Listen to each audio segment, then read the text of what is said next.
Cette tournée, dont la première phase a connu des haltes dans les villes du Septentrion et qui est passée de Savet à Bassila, en passant par Tchaourou, Parakou, Kalale, Niki, Bembereke, Malanville, Banikwara, Kandi, Kérou, Kwandé, Natitengou, Materi, Kobli, Boukoumbe et Djougou, entre le jeudi 12 et le mardi 17 novembre, a été suivi par l'opinion nationale et par l'opinion internationale, selon les retours et les sollicitations que nous avons des médias nationaux et des médias internationaux. La tournée entreprise par le président de la République, placée sous le sceau de la reddition des comptes et sous le signe de l'unité nationale, a été l'occasion pour le président de la République de partager avec les populations des localités visitées, en particulier, mais au-delà de ces populations, le Bénin, les Béninois en général. Donc, l'occasion de partager avec ces populations les acquis, les résultats de la mise en œuvre du programme d'action du gouvernement, avec les nombreux succès que nous avons pu engranger dans tous les domaines qui impactent la vie des Béninoises et des Béninois, en divers domaines, mais également les quelques limites de l'exécution de ce programme qui, en 3 ans, 4 ans, disons 5 ans bientôt, puisque c'est un programme élaboré pour le quinquennat, les différentes limites que ce programme, ou l'exécution plus exactement de ce programme, peut connaître dans des localités ci et là. Cette tournée a été l'occasion pour le président de la République et les Béninois rencontrés sur place d'avoir des échanges directs, francs, sincères, fraternels, sans tabou, sur toutes les questions de préoccupation nationale et de préoccupation locale, discussions au cours desquelles le président de la République a répondu aux interpellations des populations sans faux fuyant, sans langue de bois, sans tabou, expliquant ci et là les motivations des réformes majeures qui ont été engagées dans le pays et dont l'impact a été perçu et reconnu par les populations des localités visitées. Cette tournée a permis au président de la République de sensibiliser, et on s'apercevra que sur le terrain, ce n'était pas nécessaire, les différents compatriotes rencontrés, je le disais, sur les motivations de ces réformes, ce qui leur a permis de mieux comprendre ce qui était incompris au départ, mais également de saluer et de féliciter les concessions que nos compatriotes ont pu et ont dû faire pour que nous parvenions à ces quelques succès qui tout de même sont importants. Dans un exercice d'humilité et de modestie, le président de la République a reconnu que ces progrès, nous les devons plus à la bonne volonté des Béninois qu'à la rigueur que l'on a mis dans l'exécution, la conception d'abord et l'exécution de ce programme d'action du gouvernement.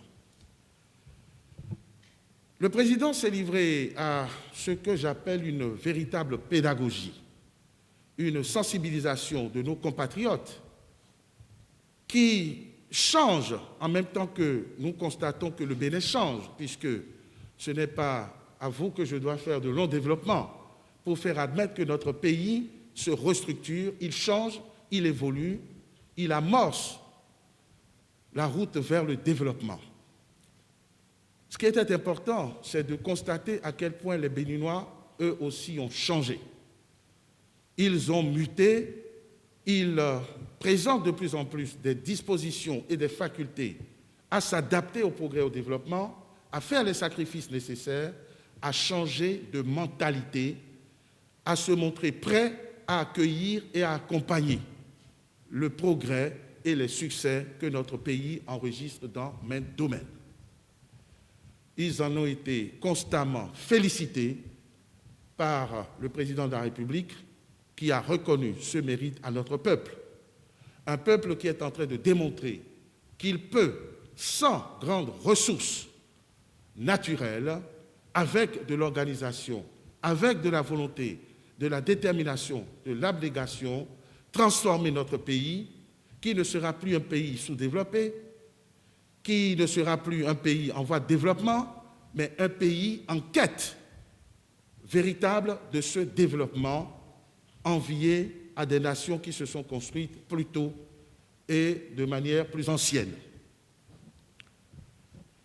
Le président de la République a exalté et exhorté cette fibre patriotique qui veut que les Béninois, lorsque les conditions sont remplies, c'est-à-dire rigueur, correction de nos travers, ce qui transparaît dans les différentes réformes qui ont été engagées, que les Béninois sont capables du miracle, sont capables des plus grands succès et capables de propulser leur pays au plus haut. Sans parti pris, le président de la République a convaincu son auditoire par la connaissance qu'il a de chacune de nos localités, du potentiel de chacune de nos localités intégré dans une planification en cohésion avec ce qui peut se passer dans les autres localités pour hisser notre économie à des standards jamais atteints. Il a convaincu les populations de chacune de ces localités sur le potentiel de leur région et l'enchevêtrement, que l'exploitation de leur potentialité en cohérence avec les différentes autres ressources de notre pays pouvait apporter à notre PIB et donc à notre grande capacité économique. Pour la première fois, publiquement, le président de la République a davantage convaincu en évoquant, je veux dire pour la première fois, la situation difficile que nous avons connue avec la fermeture des frontières avec le Nigeria depuis plus d'1 an, ce qui ne nous a pas ébranlé, ce qui certes a un impact sur notre économie, mais qui a démontré la résilience de la même économie et donc le signe de ce que le travail structurel qui a été fait en amont a payé et permet à notre pays, à l'économie de notre pays, de résister non seulement au choc exogène, mais au choc endogène. Nous avons résisté et notre économie surmonte la crise liée à la pandémie de Covid-19, je ne dirais pas sans difficulté, mais courageusement, sans fléchir. Le président de la République a convaincu les populations de ce que lorsqu'on dit qu'on est béninois et qu'on doit être fier d'être béninois, qu'on se met au travail, on peut résister à tout et partir de rien pour atteindre des sommets. La tournée entamée a été l'occasion également pour le président de la République de constater de visu le taux d'exécution de la mise en œuvre du programme d'action du gouvernement. Parce qu'une chose est certes d'avoir des retours objectifs, crédibles, mais une autre est d'aller sur le terrain pour constater l'effectivité des différents chantiers, puisque notre pays est en chantier dans tous les domaines, à commencer par le chantier des infrastructures routières.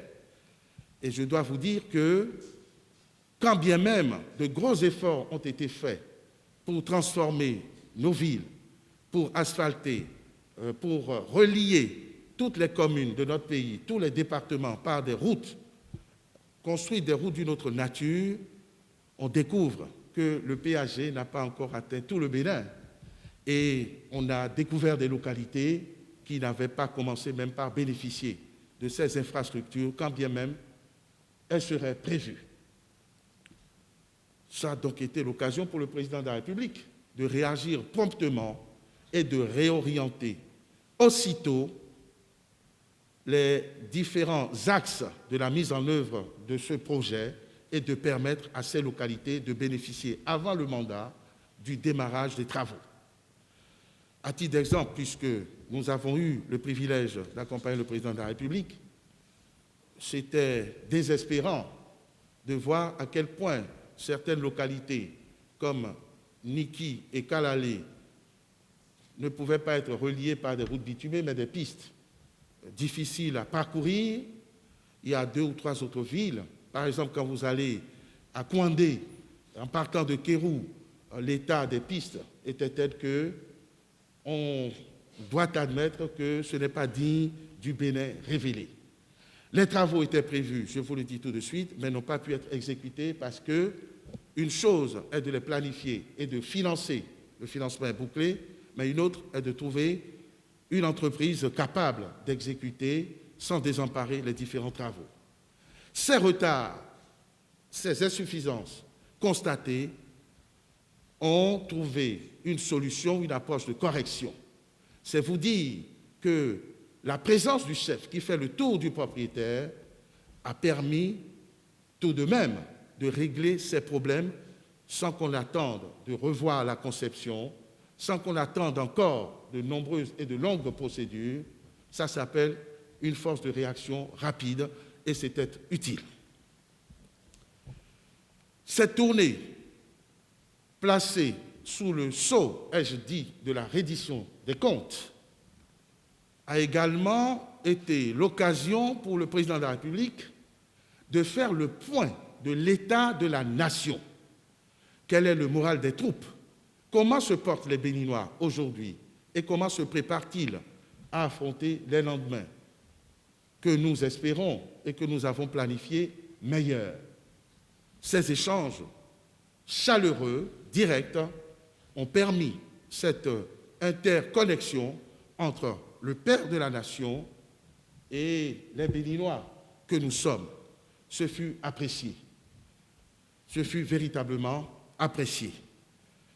L'état d'esprit général des Béninois, quelles sont leurs attentes, quelles sont leurs doléances, quelles sont leurs appréciations, leurs critiques parfois, tout ceci pour enrichir la gouvernance et le leadership incarné par le président de la République afin de jouer au mieux sa partition dans l'objectif de ce programme d'action du gouvernement qui est l'amélioration des conditions de vie des Béninoises et des Béninois.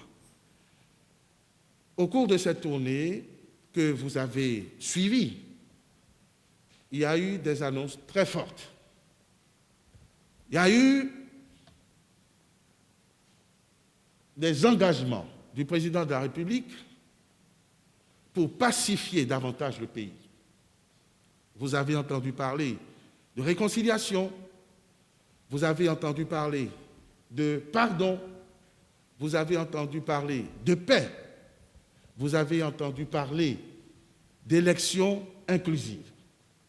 Le président de la République, qui n'a pas coutume de s'exprimer ni de s'épancher, a révélé une autre facette de sa personnalité digne d'être connue. Il a un peu plus parlé aux Béninois et les Béninois lui ont parlé. Il a démontré qu'il est à l'écoute de son peuple et qu'il connaît les difficultés et les quelques craintes qui peuvent s'élever ci et là. C'est ainsi qu'il s'est engagé, contrairement aux rumeurs propagées, à faire de l'élection à venir, je veux parler de l'élection présidentielle, une élection inclusive, une élection où il n'y aura pas un candidat unique, ni une candidature unique, c'est très fort, mais s'est engagé à œuvrer pour que nous ayons de multiples candidatures, c'est-à-dire 2, 3, 4, autant de candidatures qui pourraient être présentées par les grands ensembles déjà enregistrées et les formations politiques en cours de gestation, en cours de création. Le président de la République s'est engagé, et je crois que cela devrait apaiser ceux qui avaient quelques inquiétudes, à œuvrer afin que la question du parrainage, qui semble donner de l'insomnie à certains acteurs politiques, la frange minoritaire, je puis l'affirmer puisque la plupart des grands acteurs politiques sont en train de se regrouper pour se mettre à jour, le président dit qu'il prendra une part active et fera le plaidoyer nécessaire auprès des parrains, je veux parler des députés et des maires de nos villes, afin que toute candidature présentée par les grands ensembles, les partis enregistrés, puisse trouver le parrainage nécessaire pour se présenter à l'élection présidentielle à venir. Il s'est engagé publiquement devant la nation, devant l'opinion nationale et internationale, à faciliter, du moins à jouer sa partition, afin que le parti, les démocrates, en cours de formation et qui connaissent quelques difficultés administratives, puissent venir à bout des écueils, des obstacles, des embûches, plus liées à une méconnaissance des textes qu'à autre chose. Il s'est engagé à œuvrer afin que ce parti obtienne son récépissé et puisse aussi désigner son candidat, lequel sera adoubé par le parrainage nécessaire.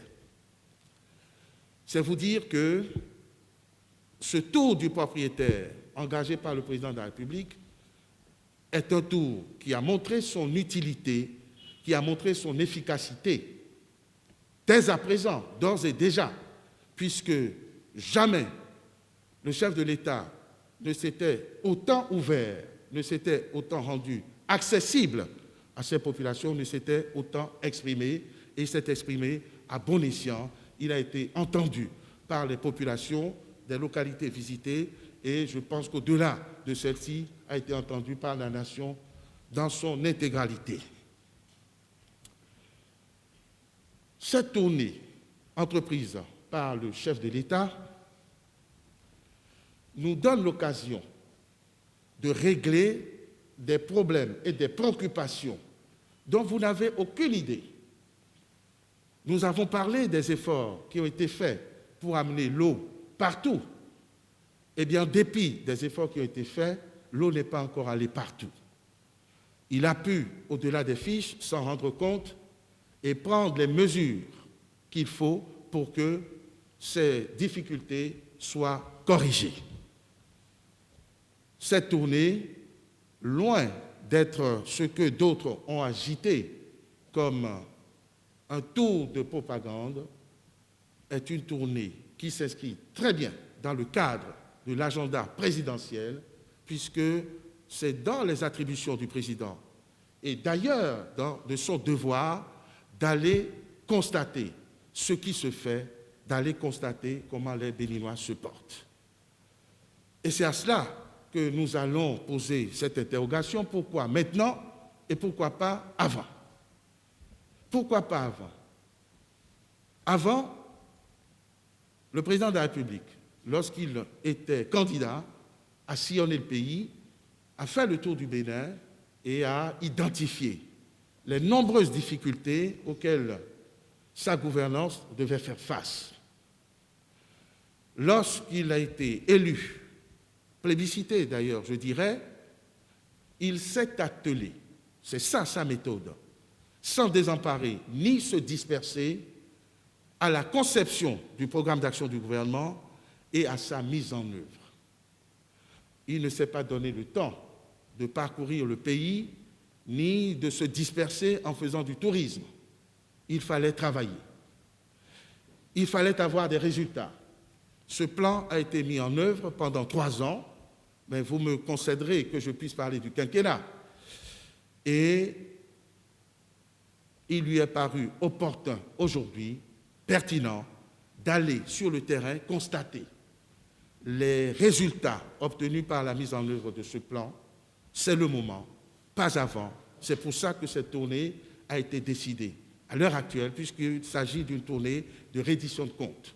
Vous ne pouvez rendre compte qu'après avoir travaillé, qu'après avoir exécuté votre programme, et vous ne pouvez rendre compte que si vous avez des résultats palpables à offrir. Ce fut le cas. C'est ce qui explique que cette tournée soit entreprise aujourd'hui, mais pas hier. Et cela a été compris.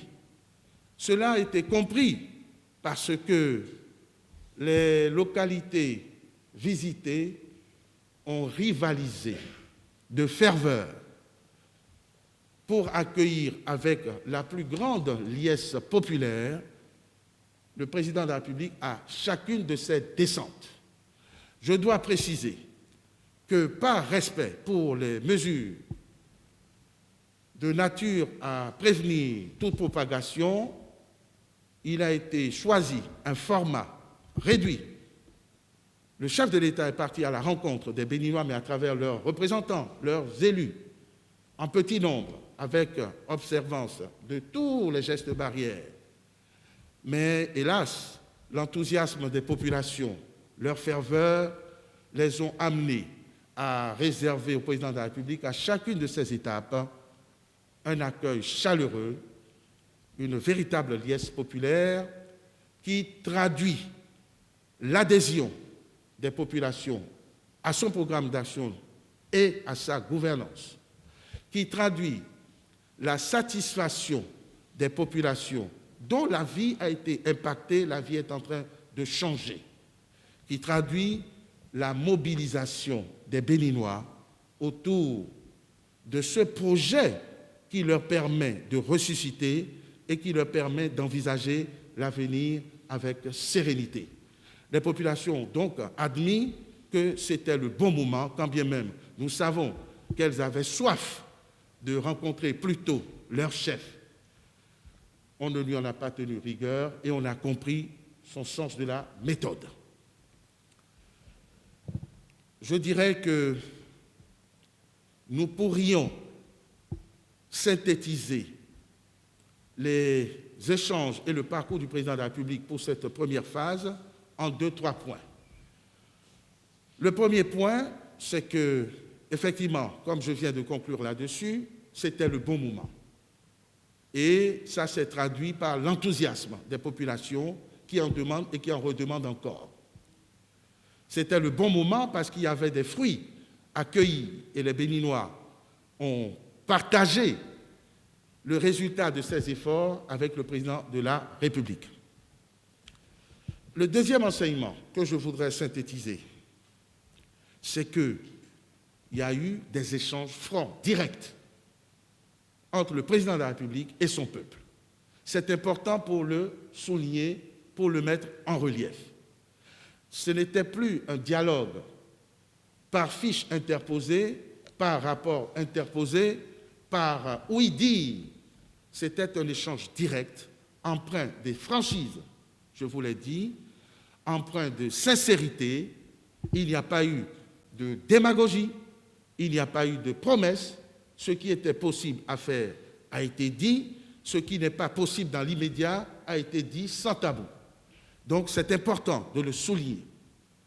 Enfin, je dirais que cette tournée a permis de percevoir les limites de l'action, c'est-à-dire que, quelle que soit la volonté du président de la République, de son gouvernement, de ses ministres qui ont été salués au passage en même temps que les peuples, les populations, un programme exécuté au pas de charge en si peu de temps, avec les résultats extraordinaires que notre pays a engrangés, reste insuffisant pour venir à bout de tous les défis qui guettent notre pays.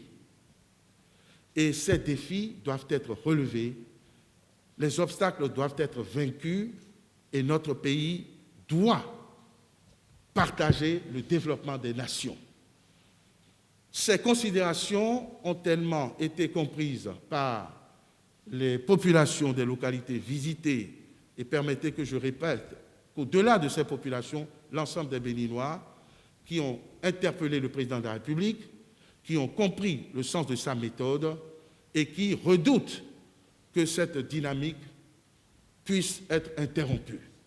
C'est d'ailleurs pour cela, et vous avez pu le suivre à travers les ondes, que partout où l'on est passé, les Béninois réclament que la dynamique se poursuive et invitent le président de la République à briguer sa propre succession. Voilà ce que je peux vous dire de manière sommaire, compte rendu objectif de ce que nous avons constaté sur le terrain, sur les motivations de la tournée présidentielle, sur les défis qu'il nous reste à relever, autant de questions sur lesquelles je suis disposé, ou je me rends disponible à échanger avec vous, quelles que soient les préoccupations qui seraient les vôtres. Je vous remercie pour votre aimable attention.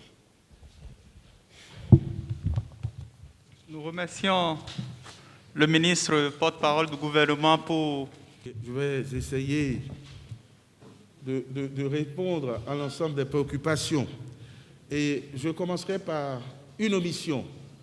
Je crois que dans l'autre série, l'on m'a demandé si les financements étaient bouclés pour les différentes routes dont on a constaté la défectuosité. Le programme d'action du gouvernement est un programme qui est conçu sur le modèle d'une planification de ce qui se fait aujourd'hui, ce qui se fera demain et peut-être après-demain. C'est un programme qui s'est appuyé sur des financements bouclés, sur tout ce qui a été entrepris. La réponse, c'est donc que pour ces différentes routes dans ces localités, le financement est bouclé. Et qu'on l'entreprenne aujourd'hui ou dans un an, le financement n'est plus une question sur laquelle on doit s'interroger.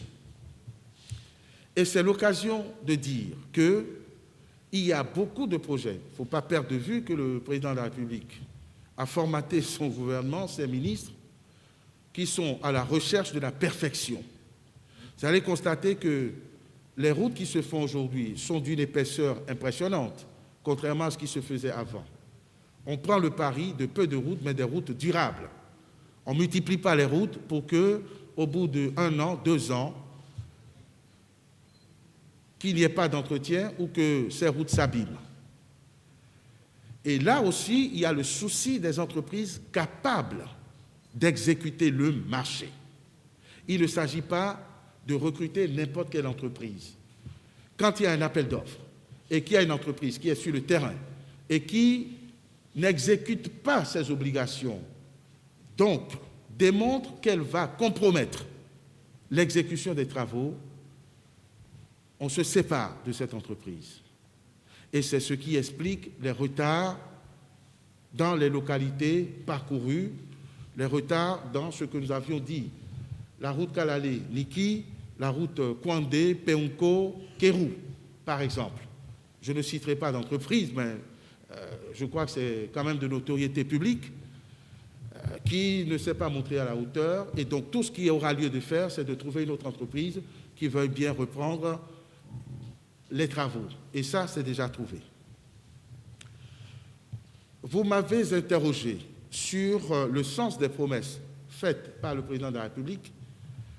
Je n'ai pas entendu le président de la République faire des promesses. On n'est pas en campagne. On était dans une tournée de reddition de comptes. Et donc, quand le président de la République parle, il s'engage.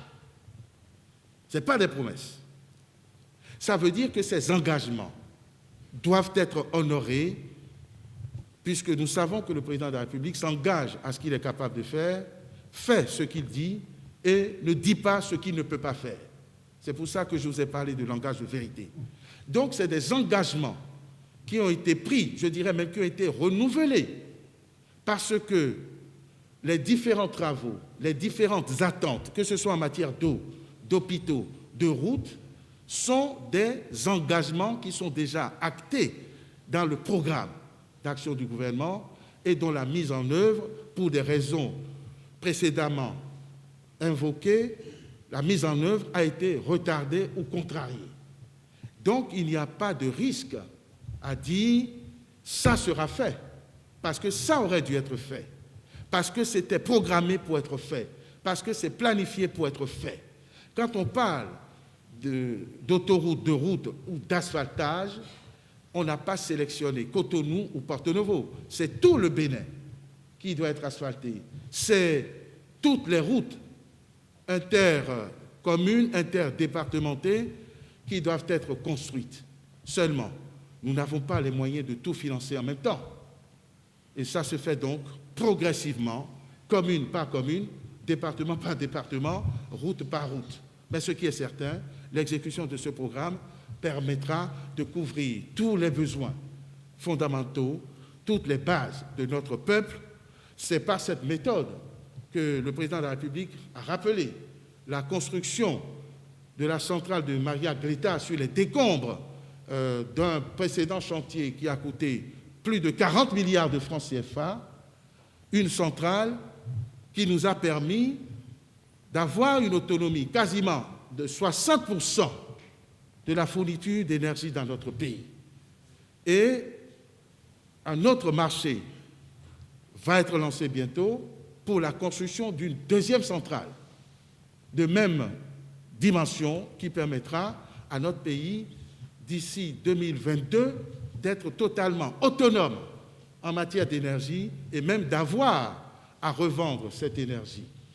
Je profite de l'occasion pour vous dire qu'au moment où je vous parle, mon excellent collègue de l'énergie, Donat Jean-Claude Oussou, est à Paubet en train de remettre à disposition un site pour la construction d'une centrale voltaïque, comment ça s'appelle pardon, photovoltaïque, merci, une centrale photovoltaïque de près de 25 mégawatts, là, en ce moment où on parle, qui est complètement dont le financement est bouclé et qui va avoir lieu, qui va voir le jour dans quelques mois.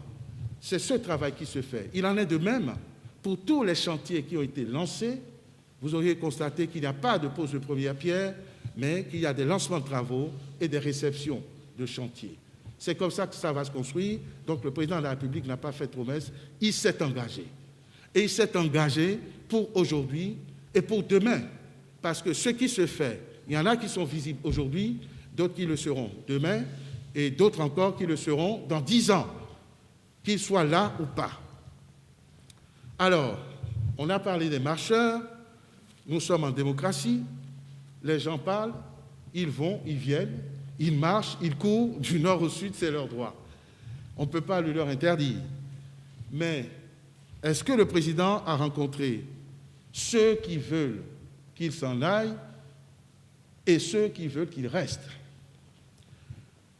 J'ai la faiblesse de relater ce que j'ai vu et j'ai entendu.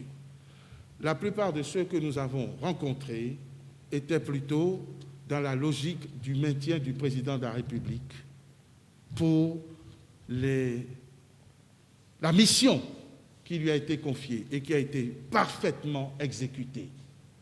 Ceux que nous avons rencontrés à bon droit et à juste titre, à raison, pensent qu'on ne peut pas congédier quelqu'un qui a manifesté une connaissance que j'ai qualifiée d'holistique et de chirurgicale des potentialités de notre pays, une planification, une organisation, une discipline et une exécution méthodique de ce qui a été planifié et qui permet, en si peu de temps, 3 ans, 4 ans, d'obtenir ce que tout le monde peut voir.